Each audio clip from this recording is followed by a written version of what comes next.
Экология через творчество. Под таким названием в городском центре детского творчества прошла 9-я научно-практическая конференция среди учебных заведений дополнительного образования. Помимо сибайских детей, на нее съехались ребята из Баймакского, Абзелиловского, Хайбулинского и Зиянчуринского районов. Конференция предполагает работу детей по секциям. У нас в этом году, будет действовать 4 секции. Эта секция именно подразумевает работу детей, то есть защиту своих работ, творческих работ. Надеемся, что ребята в этом году нас в очередной раз удивят своими работами, потому что сложилась такая тенденция, что из года в год действительно наблюдается рост именно качества выполненных работ учащимися учреждений дополнительного образования. В фойе развернулась выставка декоративно-прикладного творчества участников, на которой были представлены экологически безопасные поделки. После ознакомления с работами ребята прошли в актовый зал, где состоялась официальная часть научно-практической конференции. На сцене коллективы юных ученых выступили с подготовленными заранее номерами, оглашая девиз своей команды.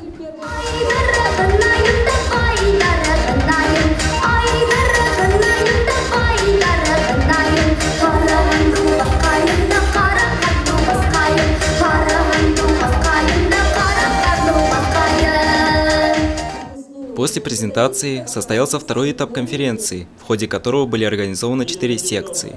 Тема первой – лепка, работа с бумагой и пластиком. Вторая – поделки из бросового материала. В третьей защиты проходили по вязанию, валянию и ниткографии. Темой четвертой секции стала роспись по дереву, ткани, стеклу, бисероплетение, поделка из природного материала и вышивка.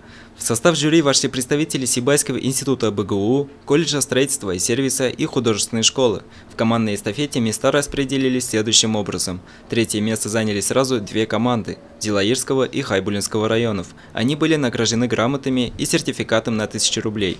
Немного опередили их команда Абзелиловского района и Баймакского центра детского творчества. Они на 2-м месте. Помимо грамот им также вручили сертификат на 1500 рублей.